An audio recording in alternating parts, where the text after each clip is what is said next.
We have wildest mountain passes in South Africa. Link to this vid will be in the description. Make sure you guys go subscribe to Asher, man. He posts a lot of dope content, man. Make sure you guys go hit that sub button. Link to this vid will be in the description. Check this out, guys. Connecting isolated communities, opening trade routes, and taking travelers into some of the most spectacular scenery the country has to offer. Today we're exploring the 10 most spectacular mountain passes in South Africa. This list is defined by their beauty, their history, their engineering, and adventure. A huge thanks to Mountain Passes of South Africa for allowing me to use their footage. Check out their website for more info. Let's get into it, starting with number 10, Voetpad Pass. This pass is hidden deep within the Eastern Cape Swartberg Mountains, and it's also known as Voetpad, or officially the Dr. Baragwanath Pass. The 20-kilometer pass travels through the southern Drakensberg escarpment, and it links Barkly East and Elliot with the small town of Orrie. Hope I said that right. Despite the official name of Dr. Baragwanath, nobody calls it that. They call it by the historic name Voetpad, and this has remained the name for a very long time. The pass reaches a summit elevation of 2,240. Wait. I know that's not the road right there, bruh. I know that's not the road right here, fam. Bro, look at all these mountains. Bro, I know that's a beautiful view, bro. In real life, like, this computer is not, like, look at it on screen, it's not doing this justice at all, bro. Making it one of the highest passes in the province. From the summit, the road descends more than 830 meters down the eastern side of the Drakensberg escarpment, and it winds through steep gradients, rocky sections, and some breathtaking scenery. This pass has a gravel surface and has a lot of sharp corners, and unpredictable conditions make it a favorite among 4x4 enthusiasts. But it's not to be taken lightly. You should really have a high clearance vehicle and have some skills in 4x4. Yeah, don't y'all think about taking your Ferrari or Lamborghini to these roads. They not graded. You're not gonna make it out, fam. You're not gonna make it before you attempt to do this pass. The high altitude also means conditions can change pretty rapidly. The combination of steep slopes, slippery gravel, and poor visibility can make this pass pretty dangerous. Let's move to number 9, which is deep in the mountains of Limpopo. This pass is called the Orrie Baragwanath Pass. This pass is a true wilderness adventure. There's steep climbs, rocky tracks, and a challenging terrain, and that makes this 30-kilometer journey sometimes last a whole day. The pass connects Ufkolako and Lebauchomo and cuts through the Ouberg Mountains, and this is a sub-range of the Drakensberg Mountains. Much of the route passes through the Lekgalat Mietse Nature Reserve, so it's protected. This is also a super technical 4x4 route, so if you love 4x4, this is for you. It can take up to 6 hours to complete due to the difficult terrain. There's narrow jeep tracks, steep gradients, like really rocky switchbacks, and a lot of deep ruts within the track, so you have to be really careful about where you place your vehicle. But it's a really stunning pass. It climbs approximately 1,370 meters above sea level. It's amazing. As with a lot of passes, it's also really dangerous when there's bad weather conditions like rain, ice, and that makes the pass almost impassable. Get it? Pass possible. Anyway, let's go to number 8 in the Limitberg mountain range, and that's in the west. I'm not gonna hold you. I would never go to these mountains. These ones that he showed so far, raining, sleet, snow. No, sir. I need sunny, dry, you know what I'm saying? In Cape, we have the beautiful and historic Bainskloof Pass. This pass connects Wellington with Ceres and the Breda River Valley. It was built more than 170 years ago and remains one of the greatest achievements of South Africa's early road builders. Construction for this pass began in 1848 under the supervision of the legendary engineer known as Andrew Geddes Bain. Get it? Bainskloof. The pass was built using mostly convict labor. They used simple hand tools, picks, shovels, and gunpowder. The pass was constructed over 7 years and opened in 1853. Hey, at least this one got road, y'all. At least this one got road. It was originally designed for ox carts and horse-drawn wagons, so Bainskloof built it with gentle gradients, allowing travelers to cross nicely and easily. That looks smooth. As opposed to some of the other extreme routes that are around in the area. For almost a century, this road was used as the main link between the Cape interior and the towns beyond the mountains. They were then replaced by routes such as Kloof Pass and eventually the Huguenot Tunnel. I made a video about that. Check it out. Hey, y'all Porsche owners, y'all might be able to take y'all Porsche on that road now. Y'all might be able to take y'all Porsche. Pass is recognized as a national monument And that's because a lot of the original construction and craftsmanship that Mayne created is still there to see. The stone retaining walls and structures can still be seen to this day. The pass stretches for approximately 18 kilometers, and at its highest point, it reaches 594 meters above sea level. Hey, this looks like a good drive, bro. Historic bridges, stone ruins, and viewpoints that look over the nice, beautiful Wellington Valley. Because this road was built long before modern vehicles existed, many sections are quite narrow with sharp bends, blind corners, and steep drops. On this route, there's often rockfalls, especially with bad weather and rain. Large vehicles like trucks are not supposed to go on this route, but often I see on Facebook photos of trucks that are stuck on the route. So oh my god. Anyway, that's Bainskloof. Why ain't y'all listening? Like truck drivers, why aren't y'all listening, bro? And it's fascinating to see the history. Now let's go to number 7, which is also that looked like a good drive though. I would take that one. Out of the onesies, that one looks like a really good drive, bro. Cape, but in the Swartberg Mountains. This pass is difficult to believe it even exists, and it is called Khamkas Kloof. This pass is found in a hidden valley, and it was completely cut off from the outside world for more than a century. And it is better known by its infamous nickname, the Hell. The journey into this valley is on one of the most... I knew it, bro. As soon as he's saying this has been closed out to the... Hey, I knew we was about to have the worst terrain as possible. Look at this. Iconic South African gravel roads. This is known as Khamkas Kloof Pass, or P1722 if you really want to be specific. And it's a 37-kilometer route along some of the most dramatic scenery, and it's stunning. The road cuts through the Swartberg Mountains, follows steep cliffs, deep gorges. It's rugged, it's got hectic terrain, becomes a single width track with steep drop-offs and then just incredible views into the valley below. I think for a lot of gravel road enthusiasts, being able to reach the Hell is like a bucket list item. During the early 1800s, farmers discovered this valley and decided, hey, let's establish farms here. I don't know why, but they did. So this community kind of developed completely independently from the outside world. At its peak, there were around 160 people living in the valley. They grew crops such as grain, fruit, vegetables, tea, and tobacco. With absolutely no roads connecting it to the outside world, the residents of this area had to travel by foot and donkey to reach the mountains and climb over them and reach towns such as Prince Albert and Calitzdorp. For generations, people of... Hey, after doing all that walking, y'all ain't gonna see me back at home. I'm gonna tell you right now, I'm stuck in the city now. Khamkas Kloof and the Hell Ain't no way. We really need a road, without much response, until eventually in 1960 a road was built. This was built with a bulldozer and a bunch of crew. They carved a route through the mountains, and that's why there is this 37-kilometer route. What is a bit awkward though is once the route was built, the town kind of fell apart because everyone was like, oh, we can go to school in other towns, we can live in other places, and eventually over time the population decreased. I'm not gonna hold you. Like I just said, that would have been me, bruh. That would have been me. I'm not coming back home, fam. Y'all could have it. The early 1990s, there was nobody living there. But that's good for tourism, kind of, I guess, because now there's some lovely restored cottages. You can go stay there, but just be mindful. It's very remote. There's no cell signal. There's no petrol station. There's no shops, nothing. So remote. And also it would be recommended that you go along this route with a 4x4 high clearance vehicle, like my Land Cruiser that I want to get one day, because that will take me there. So that is Khamkas Kloof. Let's go to number 6, which is the Ouberg Pass in the Northern Cape. The Ouberg Pass descends from the Roggeveld Mountains into the Tankwa Karoo, which is one of the most isolated and sparsely populated areas in the country. The pass climbs over the escarpment and reaches a summit of approximately 1,400 meters above sea level.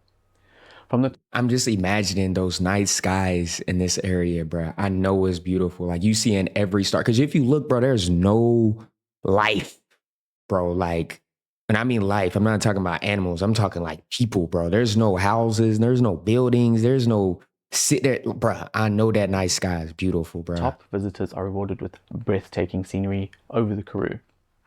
On a clear day, you can actually see across the Tankwa Karoo and look as far as Towerkop region near Ladysmith. So pretty impressive. The pass itself is only about 10 kilometers long, so not super long, but it packs an incredible amount of elevation into that short distance. The road drops more than 800 meters from the upper plateau and reaches an average gradient of around 1 to 13, and some sections are as steep as 1 to 6. Believe me, pretty steep. As the road snakes down, there's 44 bends, including 8 hairpin turns, and some sharp corners, which makes this a favorite for 4x4 enthusiasts and motorcyclists. Be aware that this track, as well as a lot of other roads in the Tankwa Karoo, have very sharp gravel, so there's a lot of punctures that can happen, so be prepared. What is interesting is that paragliders actually use the mountain as a launching point, so if you travel there, you might see some people flying in the sky. Next up is Katberg Pass in number 5. Katberg Pass is in the Eastern Cape and is probably a lesser known mountain pass, and it's quite cool because there's stunning scenery and difficult 4x4 conditions, so makes for a fun challenge. The pass is located on R351 between Seymour and Whittlesea, just north of a small town of Katberg and close to Hogsback, so that's probably the town you would be familiar with. That place is beautiful. Katberg Pass climbs through the rugged Amatole mountain landscape and takes drivers from the valley below into some of the most beautiful high altitude regions in the area. This pass was constructed in 1854 under the guidance of, again, legendary road builder Andrew Geddes Bain. However, Bain was unable to complete the project, and this was eventually finished by Adam de Smet. Katberg was built through difficult terrain using limited resources and has also lasted for more than 170 years. This pass is also super popular with 4x4 enthusiasts, and it climbs 700 meters from the lowlands to the summit at around 1,620 meters above sea level. The average gradient is 1 in 15, but some sections are as steep as 1 in 5, which is quite steep. The real challenge of this pass is also the road conditions, especially in wet weather. My guy said road. I'm looking at what road are we talking about, my guy? The road is gravel, so some sections become rocky, deeply rutted, slippery, and there can be mud, washaways, fallen trees, loose stones, and that can make this a real challenge. So if you want a challenge, try it. If you do want to attempt this pass, again, I would recommend get yourself your Land Cruiser, like what I want, and probably avoid going in really wet or snowy conditions. You would like low range for that. Let's go to number 4, also in the Eastern Cape. We have the lesser known pass, which is even less so known than Katberg, and this is Pendui Pass. I put this pass on the list because of its crazy gradient. This remote gravel road has earned its place as the steepest mountain pass in South Africa, with an astonishing average gradient of around 1 in 5. To put that into perspective, for every 5.5 meters traveled forward, the road changes elevation by 1 meter. So it's pretty steep. That is like an extraordinary gradient for any road, but that's the average. And the number looks even more impressive when you look at the size of the pass itself. Pendui stretches for approximately 2.6 kilometers, but within that distance, it has 9 sharp hairpin bends and twists its way down the mountainside. This is then a super technical driving challenge if you want to try it, and requires real good experience and the right vehicle, like my Land Cruiser again. See, I need it. The pass is located near Libodo and descends towards the meeting points of the Tsitsa and Tina rivers, and the region is pretty remote and untouched. You probably wouldn't actually go to this area unless you wanted to try the pass, so it's really for an adventure lover. That's Pendui. Now let's get into the top 3, starting with the famous Swartberg Pass. The Swartberg Pass is famous as a destination itself because of how impressive it is. The pass traverses the Swartberg mountain ranges in the Western Cape and is regarded by many as one of the finest mountain roads in the world. The pass connects Oudtshoorn with Prince Albert, and it's 27 kilometers long, and it reaches an altitude of around 1,585 meters above sea level. Along the route, there's breathtaking scenery and interesting geology. The pass was designed by legendary road engineer Thomas Charles Bain, who's different from the other Bain. It's actually the son of Andrew Geddes Bain. Construction of this began in 1881 and was completed by 1888 and became Thomas Bain's final major road. A lot of people say it's his greatest achievement. The route was built also almost into... Now that's nice, bro. That is nice. Entirely by hand, picks, shovels, but I'm scared of heights, bro. Again, convict labor was used to create this pass. They constructed really impressive dry stone retaining walls built with cement or mortar, and these walls have held the road up against the mountain for more than 130 years. Some sections stretch for kilometers, with one retaining wall at Kloof reaching more than 13 meters high. One of the most famous sites along the route is the Wall of Fire, which is a quartzite cliff face that glows deep red when hit by sunlight at the right angle. Pretty cool. The area is stunning. If you like birding, this is the place for you. I like birding. You could find Verreaux's eagle, jackal buzzard, Cape sugarbird, and even the elusive Cape rock jumper. So if you're interested in birding, drive along this route. The road is gravel, and it's actually generally a good road, so you can traverse it in a regular vehicle most of the time. Unless it's rainy, then I would say probably use a 4x4. This pass was declared a national monument in 1998, exactly 100 years after its completion, and forms part of the greater UNESCO World Heritage landscape of the Cape Floral region. Let's go to number 2. Back to the Eastern Cape, we have Naude's Neck. At approximately 2,587 meters above sea level, Naude's Neck is one of the highest public mountain passes in South Africa and one of the most spectacular gravel roads, I'd say, in probably the whole continent. This road connects the isolated mountain villages of Rhodes and Maclear, crossing the southern Drakensberg through vast open grasslands and some farms, which is crazy up there, and some dramatic mountain scenery. Unlike a lot of the other passes, Naude's Neck was actually created by local farmers, not crazy engineers, and they built it to connect their communities across this landscape. The route was developed in the late 1800s, following the path used by the Naude brothers as they crossed this mountain terrain. There was no engineering or anything, but it's surprisingly well built, and it has manageable gradients, and you can pass it. The most popular approach is from Rhodes, which, if you've watched one of my previous videos, Rhodes is one of the safest towns in the country, so there's another reason to visit there. After Rhodes, the route follows some of the highest altitude farmlands and then reaches the summit of 2.6 kilometers above sea level. At the top, there's a stunning view. You'll see across the southern Drakensberg, you'll see endless mountain ridges, and it's really an impressive pass. Naude's Neck is one of the most weather-exposed roads in South Africa though, so conditions at the summit can change dramatically, especially during winter. You can get snowstorms that arrive unexpectedly, temperatures can drop below freezing, there's thick mist, so you don't want to get stuck here at the wrong time. So there are times when this pass is completely impassable, and this would leave travelers stranded, pretty deserted if you were there at the wrong time, so you've got to be careful. This road stretches for around 33 kilometers with an average gradient of approximately 1 in 41, so it's not too steep. However, some sections are steeper and some of them reach 1 in 7, which is quite steep. That's Naude's Neck, really impressive. I would love to go there. That's number 2. Let's go to number 1. This one is legendary. Yeah. You've probably legendary guessed number 1 by now if you know anything about South African passes, and that. I don't know, but I would say something about the garden route, but I know I'm not right. Would be Sani Pass. Sani Pass is famous, and for good reason. It's located between KwaZulu-Natal and the mountain kingdom of Lesotho. Sani Pass climbs approximately 1,544 meters above sea level to almost 2,876. So the garden route doesn't go through any mountains or nothing. It's just a flat, like what is the garden route, guys? Because I've heard the garden route is like a very, very beautiful drive. But I'm guessing it's not a mountain pass. It doesn't have a mountain pass, but 6 meters at the summit. But this was understandable though. The fact that between Lesotho and KZN, makes sense. Above the sea, crazy. In just 9 kilometers, the road takes drivers more than 1,300 meters high into the Drakensberg, and that's why it's known as one of the most spectacular, craziest mountain passes in the country. For centuries, this route was used by local people just crossing between Lesotho and South Africa. In the early 90s. No, sir, fam. Oh my gosh. Imagine going down that mug. I'm not good with heights, fam. 1900s, traders and transport operators began using this route to move goods between Lesotho and then Natal. The first vehicle to actually conquer this pass was a war surplus Willys Jeep in 1948. So they just decided, hey, let's go up. And they did. They made it across the pass, which was just like a track at the time. That's a really impressive feat, so maybe you should get a Jeep instead of a Land Cruiser, but who knows, I still want the Land Cruiser.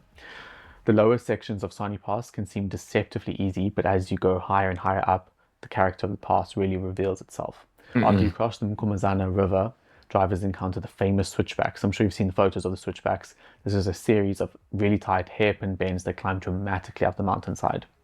These switchbacks in the final section really show you why this pass is amazing, and it's why it's legendary among 4x4 enthusiasts. There's been TV shows shot here like Top Gear. It's a really impressive pass. The gravel surface of this pass becomes really slippery and unpredictable in wet weather. There's often rock falls, thick mist, snow and ice, so this pass is dangerous. No, sir. You've got to know what you're doing. You've got to have a good 4x4. The gradient of this pass sometimes reaches a 1 in 3, which is seriously challenging. So you should know how to drive if you want to tackle this pass. When you get to the top, you're at nearly 2,900 meters above sea level. everything is completely different. You're like in a different world. You often come through the clouds, and that's when you get to the beautiful highlands of Lesotho. Hold on. My guy just said you often go through the clouds. Like, that's how high you are? What? It is, This dog. pass, you will be rewarded at the top by reaching the Sani Mountain Lodge, which is home to the highest pub in Africa at 2,874 meters above sea level. This road also forms part of the spectacular Maloto-Drakensberg landscape, which is a UNESCO World Heritage Site known for its scenery, biodiversity, and rock art. Honestly, very few other roads in South Africa offer such a combination of beauty, adventure, travel. I know there's been talks of this road being tarred at some points, but at the moment it's not. It's still gravel. Who knows if this will ever get tarred, but either way, I'd recommend at some point in your life taking a trip up this pass. I needed to get tarred first, bro. It's one of the most impressive, spectacular passes in the country. Honestly, there's so many other passes, so it was difficult to narrow it down. There's over 900 passes in the country. So let me know in the 900. Bro, I'm not gonna lie to y'all, bro. I'm gonna need a lot of these roads to get tarred before I even attempt, bro. Hey, ain't no way, fam. Ain't no way. But look, man, if you actually have tried to or actually have drove one of these, comment down below y'all's experience, man. Which one you drove? Yeah, guys, I hope you guys enjoy my reaction commentary to this one. Link to this vid will be in the description, so make sure you guys go show Asher some love, man. He posts some really dope content, man. We definitely enjoyed it over here. But yeah, man, hope you guys enjoy this one. Stay tuned. Actually, y'all. Peace.